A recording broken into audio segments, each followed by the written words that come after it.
Alright, welcome to a new video. Today we're going to be talking about the Suzuki RM and we're going to compare it to the Honda CR250. So in previous video you guys saw that this guy went 78 miles per hour, and I know from, I think I did a top speed on the CR250 a while ago, and that thing went I think around 80 miles per hour, or 82 maybe, somewhere around there. But both bikes are in very good condition, both running tip-top, I would say. There's this bike, quick walk around. It is 1987, so it's pretty old. And this one is 98. So this one's really nice too. As you can see, everything's pretty minty on it. But I've got some specs here with me. We're gonna go over them together. First, we'll start with the RM250, just to compare it, just for fun. So 1987 Suzuki RM250. So it is a two-stroke, displacement 246cc. Let's see if that's right. 246cc right there.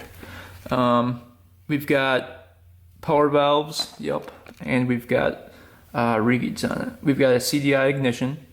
The spark plug it takes is NGK BR8EV. BR8ES, this one is.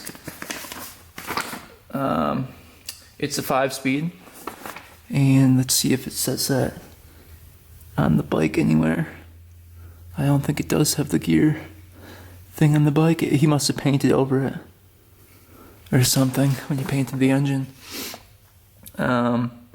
So we're going to be doing, okay, so dry weight is 214 pounds, which is pretty dang light for a 250. We've got wet weight 230, fuel tank capacity 2.1 gallons. The forks are 43 millimeter KYB cartridge, and it's got the 12.2 inch of travel, which is pretty good. So what else do we got here? So maximum torque and horsepower. So we've got, the horsepower it has is 34.3 horsepower at 8,500 RPM, and the torque is 24 foot-pounds at 7,000 RPM, which this horsepower is actually not that much compared to the CR250 we're going to talk about in a second. And then this is some review of it got going on here. Legacy review says power. First gear has some bad power, but the rest of the gears are god with power. Once you hit the power band in any gear, you better hold on. That is true. This bike in first gear is not that great, but as you guys could hear when I was doing the top speed video, it really opened up in all the other gears. Comments: overall good bike, explosive, good all around. I weigh 200 pounds. So if you're 200 pounds, you can still ride the bike. I mean, it can pretty much move anyone. It says literal rocket, hold on tight. Let's see, what else do we got going on? So it's a pretty good bike back in the day, and cost when new was $2,898, or $99. $2,899, and it was made in Japan.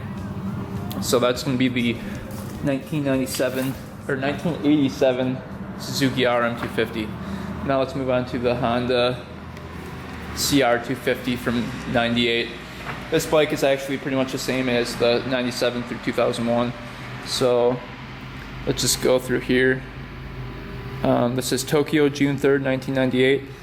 Honda has released a new 99 model of the CR250. It's got liquid cooled motor, same as the RM. Same color. Let's see here. So for the upgrades on this, the chassis has been upgraded at the front and the rear, boosting performance at limits and increasing ride smoothness in the process. Let's see, the engine. They concentrate on improving lower end on these bikes, and the reed valves are now made out of carbon rather than the plastics used previously. The engine's response has also been heightened through the incorporation of a digital ignition control system and through changes to the carburetor settings.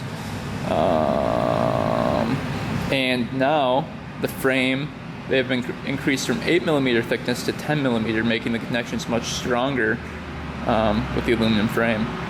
So that's kind of cool. What else have we got going on here? Let's compare it. Oh, here we go. Here's some dry weight calculations and stuff.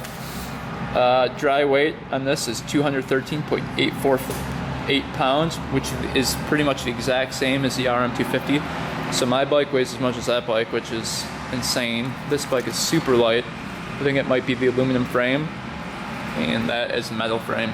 Even though that bike looks smaller, this one is pretty much the same size. So tire size in the back is 110, 90 through 19, and in the front is what is it in the front? Well, I think it's a 21. And let's see here. It has 45 horsepower to the back wheel. So compared to that one, it's got 10 more horsepower than the RM250, which I think the lower end on this could just kill that bike in a contest easily. So they definitely improved on the lower end for the Hondas through the years and made more horsepower. So the motors are way more horsepower. Back in in 98, they improved so much from 87. So 10 more horsepower, same amount of weight, and way better performance for the 98 Honda. So that's kind of cool to see the different things. Also, let's see, dry weight. Yeah, we already did that. What else can we say about it? Yeah, that's pretty much the difference between the two bikes. This one I still ride pretty much at the track and stuff. So this bike I would take to the track. This one would be a little bit sketchy, I would think, at the track. I mean, it's doable, but the suspension is not that amazing on it compared to a little bit newer bike. They've made big improvements in the 90s, and I mean, you can definitely tell. So yeah, this one at the track would be a little bit sketch. But yeah, that's pretty much the difference between the two bikes, if you guys were wondering. This bike does keep up with it. It is a fast bike. If you know how to ride it, you're going to be able to keep up with that bike. No doubt about that. If you have two really good riders on each bike, the Honda would probably take the win. And yeah, that's pretty much it. But anyway, what else? And then Charlie's bike, that's in 1999. I don't think there wasn't any improvements pretty much at all, except I think the engine maybe was maybe a little bit improved. I don't know, I'll have to look it up, but I don't think the frame was touched. You can put these plastics on my bike and convert everything over from this bike to this bike. And this is a 98, this is a 99, and all the parts interchange pretty much. So that tells you that the frame isn't too much different. And with this bike, I think all the plastics are the same too. This is a 97. So again, not too much has changed. But yeah, also wanted to mention that I have all these parts for the 87 RM250 that I'm selling. I've got swing arm shock, which was newly rebuilt, a seat cover, a bunch of fork springs, handlebars, rim, back rim, bunch of parts. If you guys want to buy them from me, I can ship them out to you at whatever the shipping cost would be, and whatever for a reasonable price. I'm not gonna go crazy on the prices or anything. So if you need a swing arm desperately, hit me up. Or if you need a shock, which they're pretty hard to find, hit me up. I've got them available for this bike, which I'm never gonna use these on this bike, so figured I'd sell them. Also, what else? I sold the blaster. That is gone. That was right here, and some guy picked that up today for $700. I figured I paid $700, and I think I had it up for $900, and he's like, "I'll come today for $7." So I was like, what the heck? I made some money on YouTube from it, so I wasn't too worried about it, and it was pretty fun while it lasted. But like you guys said in the video, the top end had me a little bit worried on it. So I don't know. I got rid of it pretty quick. The guys knew it wasn't perfect. They heard the top end, and they were a little bit worried about it too, but he still bought it. He was going to beat around on it for the winter. So, but anyway, thanks for watching, guys. Thanks for subscribing. As always, comment below your opinions on the two bikes. Which one would you prefer having? And I think I like the Hondas better, but this bike is sweet for the year, and it looks pretty sweet, I think. But yeah, so stay tuned for the next video. Should be a little bit more interesting than this one. During the week, it's hard for me to make videos when I go to school. So during the weekend, I usually get most of the videos done, and those are the more exciting ones. But stay tuned for the next one. Things should, this bike I really want to get going before winter, obviously. Hopefully I can get it done in like a couple days this next weekend, and I get that out of the way and start it up for you guys for the first time. So yeah, anyway, thanks for watching, guys. Thanks for subscribing, and until next time, we are out.